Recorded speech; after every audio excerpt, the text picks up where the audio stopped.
The sun was a brand of fire on the high desert, a celestial furnace that bleached the sky to a thin, brittle cerulean. It baked the ground, cracking the clay into a mosaic of thirst, and sent shimmering heat waves dancing off the distant buttes. Caleb Thorne, his form a gaunt silhouette against the unforgiving light, felt it not just on his skin, but in the marrow of his bones. He was 20 miles from anything that resembled a town, and with every step, the distance seemed to grow, not shrink. His water was gone, his legs ached with a deep, bone-weary fatigue. And his horse, the only thing of true value he had owned since leaving his failed homestead, was a phantom in his memory.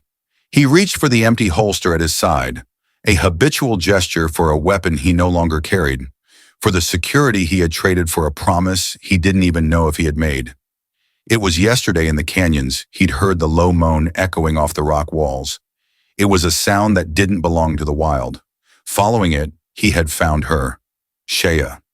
She lay crumpled beside a dried creek bed, her leg an angry, festering wound.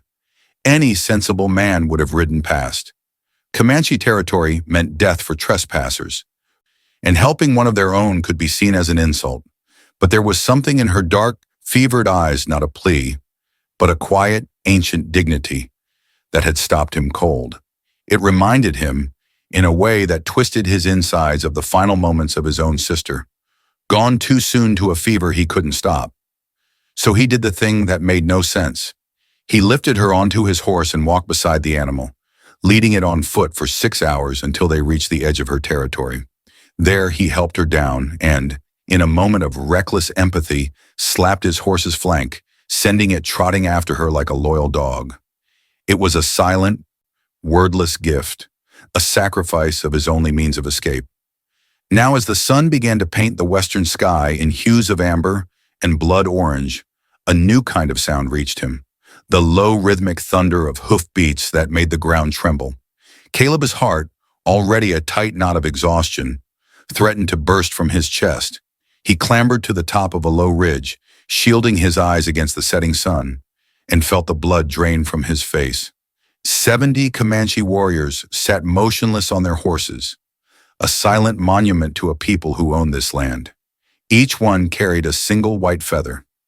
He knew they were not a sign of war, but of a sacred ritual, a debt paid in blood or spirit. The lead rider, a man with a face like carved granite, dismounted and walked toward him. He carried no shield, no weapon, only an air of command. The air grew still, heavy.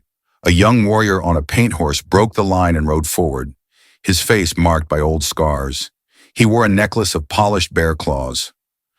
"You, oh," the young warrior said, his voice a low growl, the English words rough and broken. "Why are you here? You bring shame to your people by giving away your horse." Oh, Caleb's throat was dry. "I gave it to help her, oh," he said, gesturing vaguely toward the village. "She was hurt." The young warrior, whose name he would later learn was Cloudfeather, scoffed. "A horse is a life. You give a life away for nothing. You are a fool." The lead warrior, whose name was He Who Walks on Thunder, held up a hand. He spoke a single guttural word in their language. "Kwadiu waken ewar." Then he pointed at Caleb's chest. The word, meaning sacred O, hung in the air between them, a declaration of a debt he had unknowingly incurred. The white feathers were not a sign of war, but of a ceremony he was now a part of. The land, with its silent warriors and its whispered secrets, had been watching all along. And Caleb Thorne had just become a character in a story he didn't even know how to read. The sun returned the next morning, but the world was no longer the same. Caleb was not a prisoner, but he was certainly not free. He was a guestja, sacred guest, and that felt far more precarious than being a simple enemy. He Who Walks on Thunder led him on foot toward the Comanche village of Etheria. What struck Caleb most was the complete absence of hostility. Children watched him with a curious innocence, and women nodded respectfully. Cloudfeather, however, remained at a distance, his eyes following Caleb's every move, his expression a mix of suspicion and contempt. Beside him, Shea walked, her limp less pronounced. She was no longer the helpless woman he had carried. Her eyes were clear now, her voice strong as she translated the words of her grandfather, the chieftain, Wakan Tanka. You are wondering why no one shows fear or anger toward a white man in our sacred place. Oh, she observed. The thought had crossed my mind. Oh, Caleb admitted. Your fear and anger are for enemies, oh, she replied. You are not yet an enemy, and you are not yet family. You are between worlds. They were led to the center of the village, where Wakantanka sat within a large lodge. Caleb's horse's bridle, with the distinctive silver conchos from his father, was laid out on a woven mat, along with a knife, a clay pot of ochre paint, and a bundle of sage. He says the choosing ceremony has 3 parts, Shea translated. The first, you must demonstrate your gift came from genuine caring, not from a desire for advantage. Cloudfeather stepped forward, his voice a sharp, cutting edge. He came here to find land. He gave the horse hoping to earn favor. This is a white man's trick. He should be sent back to his own kind. Wakantanka held up a hand, silencing the younger warrior. The drum will speak the truth, he said, his voice a low rumble. Caleb was bound with soft, braided ropes and placed in the center of the lodge. The drum began to beat, a deep, resonant rhythm that seemed to bypass his ears and enter his very soul. The air grew thick with the scent of sage as the elders began to chant. Images, not of his past but of his potential future, flashed before his eyes. He saw himself riding with the Comanche, his face painted with the symbols of their tribe. Then the images shifted. He saw his own face twisted in a mask of greed, taking advantage of the gift he had given. He saw his name whispered in the shadows, a name of shame. The visions were a relentless assault on his psyche, a test of his inner resolve. When the drumming stopped, Caleb was drenched in sweat. The elders looked at him, their faces unreadable. Finally, Wakantanka spoke. Shaya approached him, her face filled with relief. You have passed the first test. The elders believe your heart was true when you helped me. A wave of profound relief washed over him, but it was quickly replaced by a cold dread. The elder spoke again, and Shaya's face grew grim. Now comes the test of sacrifice, she whispered. I must warn you. Even I do not know if I could do it. 2 young Comanche men approached with a wooden box. When Wakantanka opened it, Caleb felt his blood turn to ice. Inside were 5 arrows, each marked with a different colored band and a small leather tag with a symbol painted on it. The test of sacrifice requires you to choose which member of our tribe will face danger to prove your worthiness. O'Shea translated. 5 of our people have volunteered to risk their lives for your ceremony. Cloudfeather's laugh was a bitter sound. See, a coward's test. He gives his horse, but not his own blood. I don't understand, Caleb said, ignoring the taunt.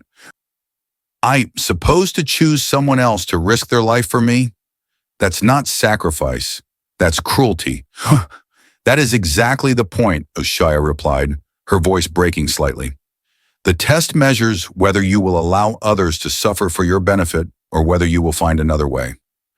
She pointed to the 5 volunteers, a young man, a middle-aged woman, a grizzled older warrior, a teenage girl who reminded him painfully of his sister, and a man about his own age. Well, you can refuse to choose an arrow, Wakantanka said, his voice booming, and instead offer to face all 5 trials yourself. Cloudfeather's eyes narrowed. The white man will choose, he said, his voice low and confident. He will choose the oldest warrior.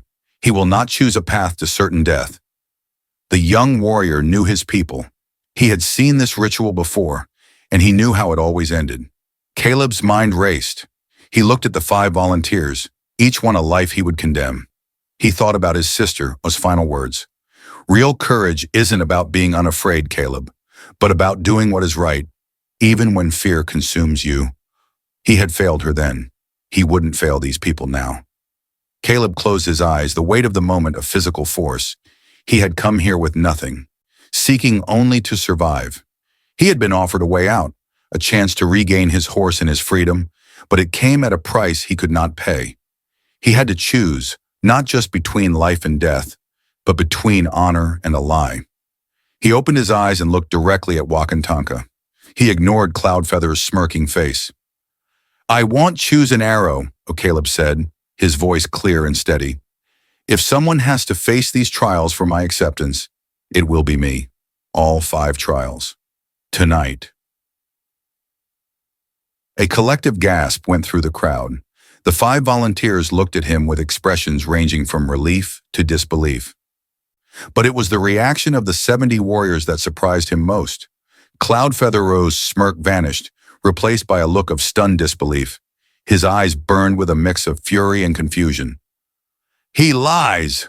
"Oh," he shouted, his voice cracking. "This is a trick. No man can face all 5. He will fail and disgrace us all."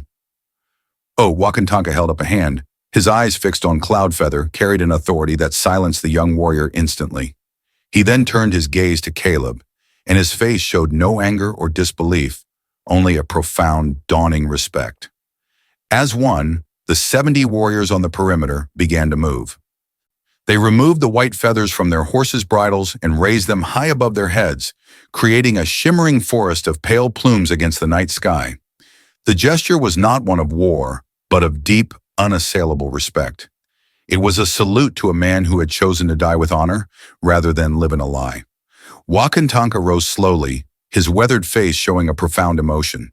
He spoke in a ceremonial tone that carried across the entire village, a sound like a declaration of law and honor. When he finished, the 70 warriors responded with a low, rhythmic chant that seemed to come from the very earth itself.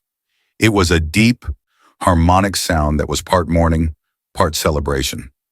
Shaya approached Caleb, tears streaming down her face. "He says, 'Oh,'" she translated, her voice thick with emotion, "that no man in the history of our people has ever offered to face all 5 trials alone. Such willingness to die rather than cause harm to innocent people proves a heart that is already Comanche, whether the blood runs Comanche or not." The elder's next words caused a visible shock among the assembled crowd. Shaya's voice shook as she continued. "He says, 'Oh, the trials are ended. You have already passed the test of sacrifice by proving you would rather die than allow others to suffer for your benefit. The horse gift law is satisfied, and you are declared a brother to our tribe.'" Caleb felt a mix of confusion and relief. "But I haven't actually done anything yet," he said, his voice raw. "I just said I would." Wakantanka smiled for the first time, a gentle, knowing curve of his lips. "The trials exist to reveal the heart, not to cause death," he said through Shaya. "A man who chooses certain death over possible harm to others has shown his heart completely. No further proof is needed." What happened next took Caleb's breath away. The 70 warriors dismounted in perfect unison and began walking toward the stone circle. As they approached, each one knelt and placed his white feather at Caleb's feet, creating a growing pile of pale, sacred plumes. Then they offered him a small gift. It began with the warrior who had first approached him, he who walks on thunder, who laid a beautifully crafted knife with an obsidian blade at Caleb's feet. Others followed, their offerings a cascade of generosity, hand-woven blankets, carved jewelry, a polished bone flute, and a shield painted with the constellation of the horse. Finally, Cloudfeather approached. He did not kneel but stood tall, his head bowed slightly. He removed his own bear claw necklace and laid it at Caleb's feet. I spoke with a sharp tongue. "Oh," he said, his voice strained. "Wailari, I judged you by the past of your people, not the heart in your chest. My words were a lie. I am sorry." Then a young warrior led forward Caleb Warsinone horse, now wearing a new Comanche bridle decorated with symbols of honor and respect. He who walks on thunder stepped forward, his eyes full of respect. "White brother, he said in careful English. "We came here to witness a judgment. We expected to either take a body away for burial or to escort a new tribal member to our camps in the mountains. We did not expect to meet a man worthy of the greatest honor our people can bestow." "What honor?" Caleb asked, his voice barely a whisper. "You are invited to carry the protection of 70 families," the warrior replied. "Each feather represents a warrior's pledge that your safety is as important as the safety of his own children. Each gift represents a household that will shelter you, feed you, and defend you as long as you live. This has been given to only 3 white men in all our history, and never before to a man who was not born among us. O Wakantanka approached and placed both hands on Caleb's shoulders. His touch was firm, a brand of acceptance. You came to us as a stranger who gave a gift. He said. You leave as a brother who received 70 gifts in return. Your horse was returned with honor markings that will ensure safe passage through any Comanche territory. But more than that, you have shown our people that some white men understand the true meaning of courage and sacrifice. The next morning, as the first rays of sunlight spilled over the desert rim, the soft, rhythmic echo of a drum sounded from the village, a final farewell from the earth itself. Caleb Thorne mounted his horse, his chest tightening, not with fear, but with the strange ache of belonging. The weight of the 70 white feathers, now tied to his saddle, felt heavier than any gold. He looked toward the eastern horizon where his old life waited, and then back at the village of Etheria. Shea approached his horse one final time, her eyes filled with a gratitude that went beyond words. Where will you go now, brother? She asked. Caleb looked toward the mountains to the north, the land he had originally been seeking. But this time, he wasn't searching for grazing land. He was searching for something else entirely. He had a horse, a name, a family, and a purpose he never knew he needed. The desert wind whispered secrets he could now understand, and the sun felt warm and welcoming on his back. He had been a man without a home, a man without a tribe. Now he was a part of something greater. As he rode out of the village, the 70 Comanche warriors formed an honor escort, a silent wall of protection that followed him for a mile. Cloudfeather, now riding at the very front of the escort, turned and met Caleb's gaze. He did not speak, but he raised his hand in a slow, respectful salute. Their presence felt like protection, family, and home all at once. The white feathers on his saddle caught the morning light, fluttering gently in the wind. They marked him forever as a man who had been tested by fire and emerged as something greater than he had ever imagined possible.